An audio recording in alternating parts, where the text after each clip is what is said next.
Мен Нұрғыджаева Ляззат Қалыбековна, Шымкент қаласы номері 23 мектеп лицейінің қазақ тілі мен әдебиеті пәні мұғалімімін. Білім өтілім 29 жыл. Санатым педагог зерттеуші. Бетті бастым, қатты састым, тура қаштым жалмажым. Мен 11-ші сынып оқушыларының арасында интеллектуалды ойын сабағын өттім. Мәні жоқ пендесі, түзде мұрзаң үйде сырдаң, сөзі қылжаң еркесі.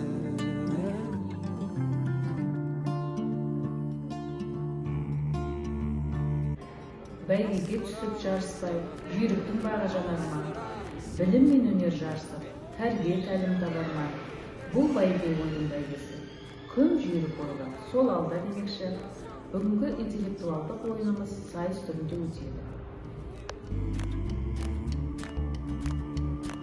Сөз құдыртқан, шын құдыртқан, алтын арын соққан. Ойынның тақырыбы тіл ұғысады.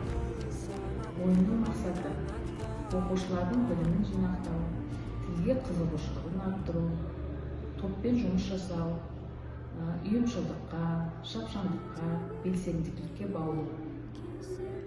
Интеллектуалды ойынымызды 2 жүргізуші жүргізді. Олар Назметдинова Эрика және Батырбаев Шыңғыс. Ойынымыз 6 айналымнан тұрады. Оны жүргізушілер таныстырды. Білім сүйер қауым, мектеп әкімшілігі, ұстаздар, оқушылар. Сіздер бүгін өтетін тіл мерекесіне қош келдіңіздер. Бүгінгі сайысымыз 11-ші сыныптар арасында өтеді. Сайыс 6 айналымнан тұрады. Бұл қызықты мереке болмақ. Әр айналым жоғарғы 10 ұпаймен бағаланады. Білім сайысының бағалайтын Әділқазы алқаларымен таныс болыңыздар. Умирбаева Роза Букаримовна, Толешбаева Забира Жумадиловна, Кенесбаева Жанат Орғанбаевна. Ойынымыз Қазақстан Республикасының әнұранымен басталды.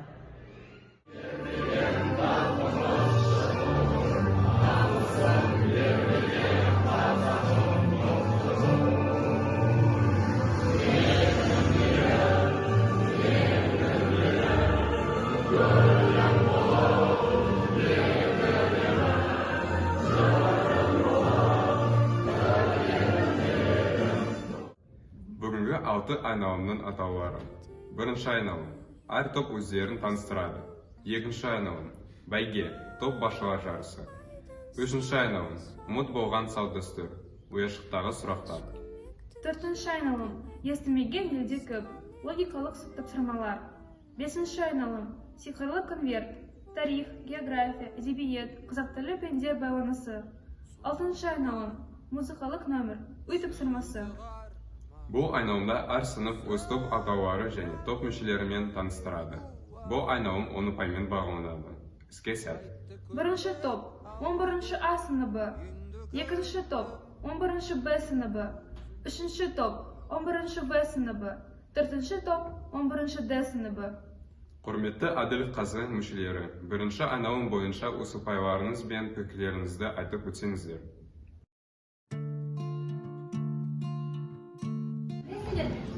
Шақтың гүл қыздары, қазақтың сұлу қыздары, шақтан шыққан талай қыздар. Қоңырау тұруы сұлулықтан жиналған, жүректері махаббаттан нәр алған. Ұлы жүзден таралған, ең мықты хандар осы жүзден таралған. Біз 300-ді таралған қазақ ұлтымыз. Біз бірге болып Қазақстан, көк ту астындағы жастар, керемет Қазақстан болашағымыз құруымыз керек. Қарсылыңыздар көк ту тобын.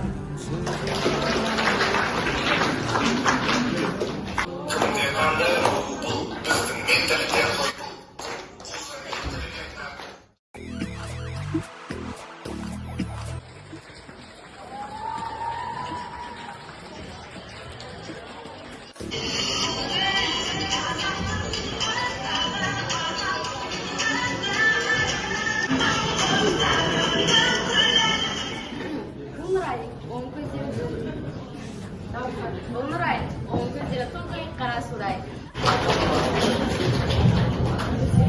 Мен сіздерге Арияны таныстырайын. Ай десе аузы бар, күн десе көзі бар. Ария өте тапқыр, сөзге шебер және оның жарқыраған жүзінен күлкі кетпейді, ал мөлдіреген көздерінен тек жылулықты көре аласыздар. Юляның көзіне келбетті, ақыл мойынды, шықша белді. Юля гүлдей нәзік, тастай беріп, оның қолынан бәрі келеді, мақсаттарына әрдайым жетеді, міндеттерін мінсіз орындайды. Емді саяны күмістіріп кетсейді, қарап кеусіне қас, қараса жан тоймас, сая туған айдай, үріп ауызға салғандай. Сонымен қайта көтеріліп, саяның мейірімділігі және сүйіспеншілігі мол. Ол әрдайым бәріне көмектесуге дайын.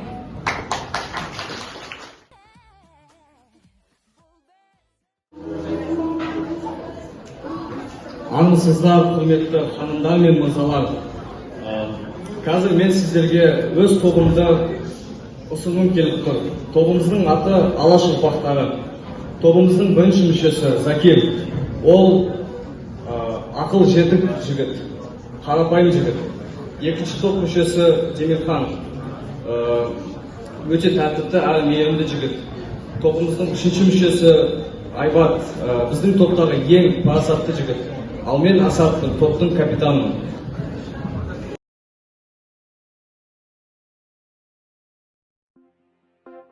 Ассалаумағалейкум баршаңызға. Ел үшін жүректен сәлем бердік. Алдарыңызда замандастар, құрдастар толы. Менің замандастарым Әсел, Диана және Ира.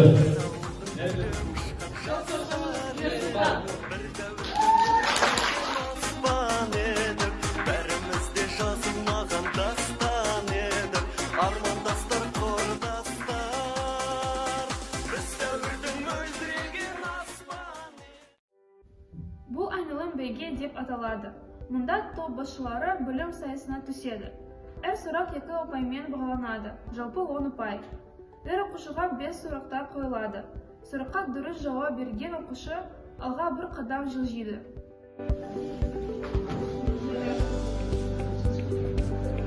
Дұрыс. Үшінші сұрақ. Қазақтың патша әйелі кім? Томирис. Өзі қалай аталады? Қаңа.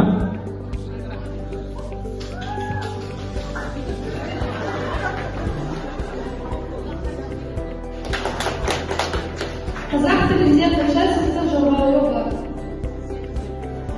7. Бата. Дұрыс. Дұрыс.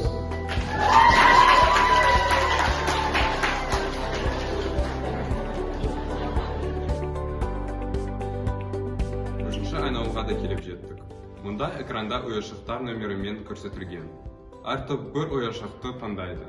Сондағы суреттен атын не мақсатта қолданғанын баяндап береді. Әр топ 2 ойыншық таңдауға мүмкіндігі бар. Әр дұрыс жауапқа 5 ұпай беріледі. Бірақ топ ойыншықтағы суретті білмесе, келесі топ жауап беруге болады. Жоғары ұпай 10. Үшінші айналым бойынша әділқазы мүшелері өз ұпайларыңыз бен пікірлеріңізді айтып өтсеңіздер. Бұл айналымда жалпы топтарға логикалық сұрақтар қойылады. Атын аяғына істелетін нәрсе ол баяғыдан кездерден қолданатын темір, өйткені арпетес көптеген қолданатын еді, сол үшін.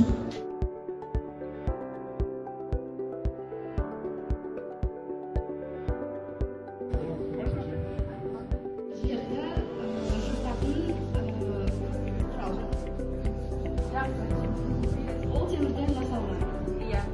Қай yaştandayım 11. 8. Оны аңдау кезінде қолданатын нәрсе. Аю, түлкі, қоян ұстайтын. Иә.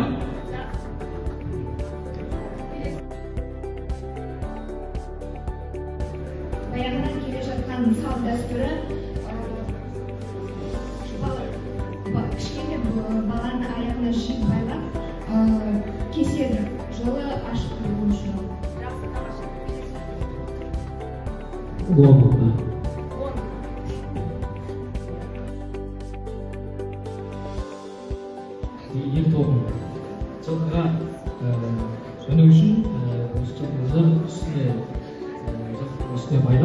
Жоқ шалар.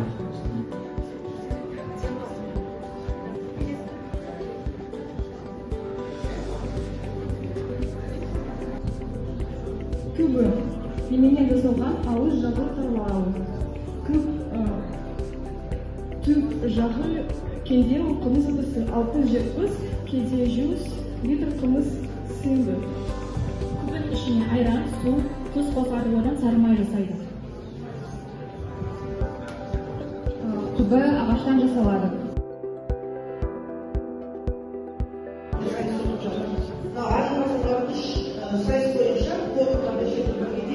Бірінші таныстырылым айналым бойынша көк тұзды қолына 7 ұпай, 11-ші Б сыныбындағы 8 ұпай берілді, 11-ші Б сыныбы алаш ұрпақтары 6, 11-ші Д класы замандастар құрдастар тобына 6 ұпай берілді. Бойынша бұл жерде көшбасшылар шығып сұрақтарға жауап берді. 10-ші А сыныбында 3 ұпай, 11-ші Б сыныбында 2 ұпай, 11-ші Б сыныбында 3, 11-ші Б сыныбында 5 ұпай берді. Ол болған салт дәстүрде 2-ші айналым бойынша яшықтардың таңдау арасында біздің қазақ халқымыздың ұмыт болған түрлі заттары, бұйымдары, дәстүрлері арасында болды.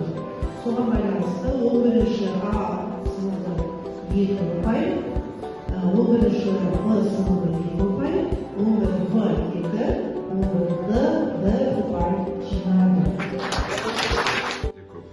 Бұл айналымда жалпы топтарға логикалық сұрақтар қойылады. Мұнда оқушылардың ойға жүйріктігі мен білімділігі сараланады. Қойылған сұраққа жылдан жауап берген топ ұпай сандарына ие болады. Бір дұрыс жауап 2 ұпаймен бағаланады. Ыдыстан тамақ жеуге болмайды. Сынып ыдыстан тамақ жеуге болмайды. Немесе бос ыдыстан, иә. Дұрыс. Ана нені төртке бөлген? Ана ұйқысын 4-ке бөлген. Дұрыс.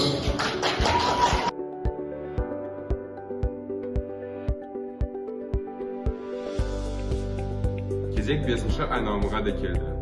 Бұл айналымда пәнаралық байланыс тапсырмалары берілген. Яғни қазақ тілі, әдебиет, география және тарих пәндері. Өзі пәндер бойынша оқушылар қазақ тілінде бақ сынасады. Түрлі түсті конспекттерді топтар таңдайды. Мұнда пән тапсырмалары қима қағаздарға жазылған. Оқушылар тапсырмаларды дұрыс қарастырады. 5 минут уақыт беріледі. Жалпы ұпай 10.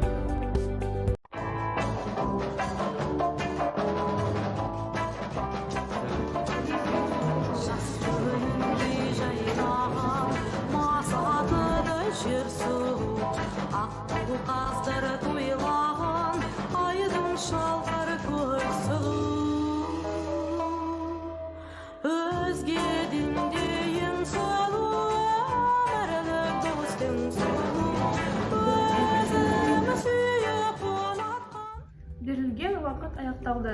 Жауап берсеңіздер болады. Топтарға алғысымызды айтамыз. 5-ші айналым бойынша ұпай сандарыңызды айтып өтсеңіздер.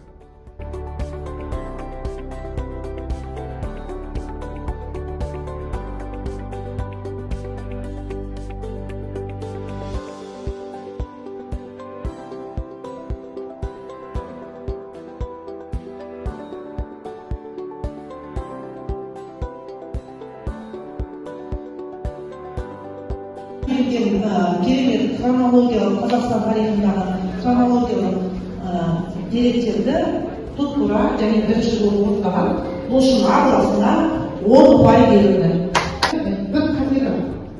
Бір қатесі болушы және үшінші орындаған үшін 7 ұпай берілді. Тұлғаларға қазақ әдебиетінің тұлғалары берілген және олардың туған жылдары, шығармалары, кітаптары берілген. Бірақ бұл жерде Б класы қазақ әдебиетінен білімдерінің сәттілігін көрсетіп отыр. Берілген 10 сұрақтың 5-еуі қате және тапсырма ең соңында орындалғандықтан 5 ғана ұпай алысты. 6-шы айналым музыкалық нөмір. Соңғы айналымға да келіп жеттік. Бұл айналымда әр топтың өнерін тамашалаймыз. 10 ұпаймен бағаланады.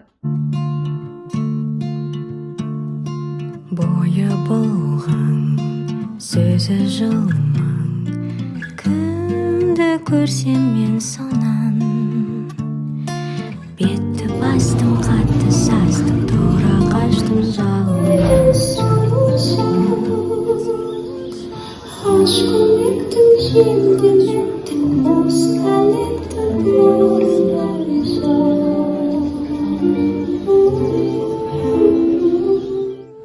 Сонау ғасырлардан келе жатқан мәселелерді қайтадан көтеріп, талқылау үшін орындадық.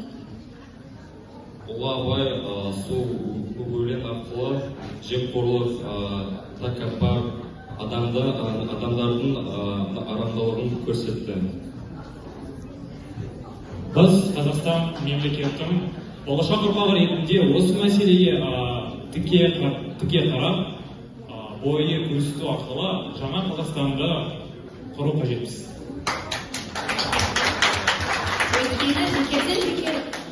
Көк аспанымыздағы көк туымыз желбіреп тұр. Өйткені біз жастар болашақ Қазақстанды құруымыз керек.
Алған себебіміз оған достық туралы.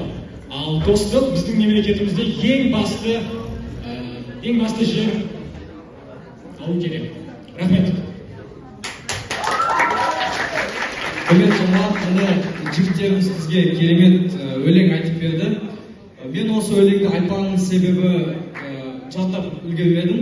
Сол үшін сіздер қарсы болмасаңыздар Абайдың бір керемет өлеңін айтқым келіп тұрған еді.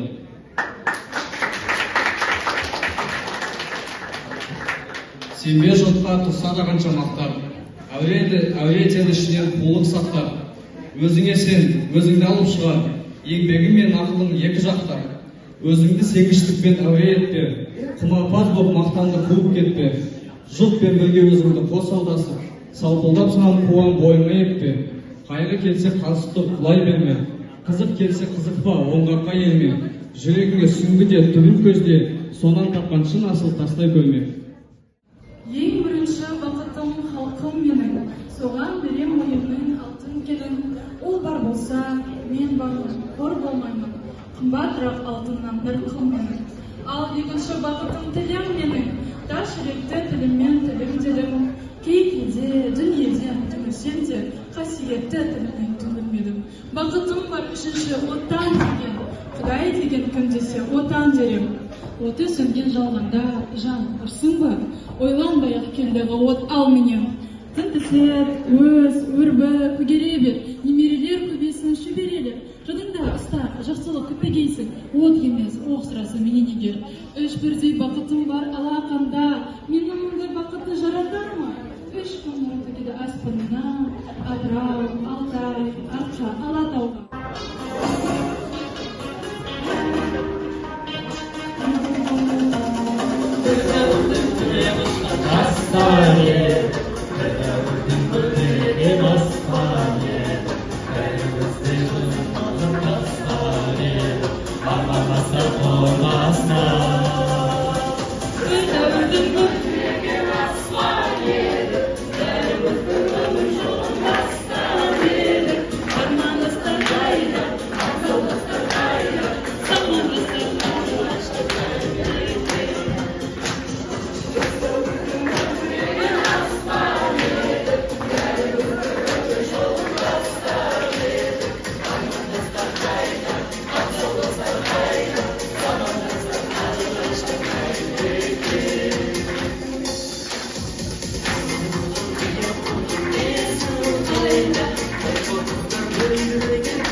Төртінші орынды 27 ұпаймен 11-ші Б сыныбына береміз.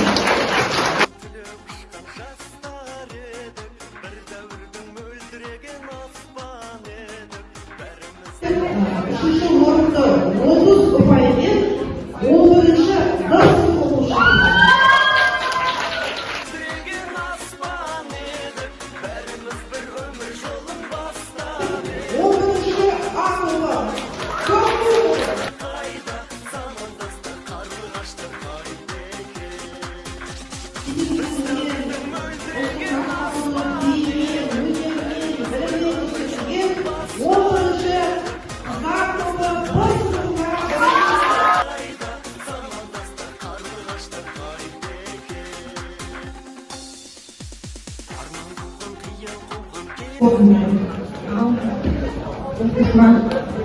Бүгінгі өздерің үшін мереке болғаны деп іс-шара өтті, құтты болсын. Біз енді ескере бермейміз, 11-ші сыныптардың өздерінің жауапкершілігі бар деп. Бірақ міне бүгін Ләззат Қалбекқызы 11-ші сыныптардың білімін көрсетейік. Оларға да бір мереке болсын деп осындай керемет іс-шара ұйымдастырған екен. Құтты болсын, жалғасын тапсын.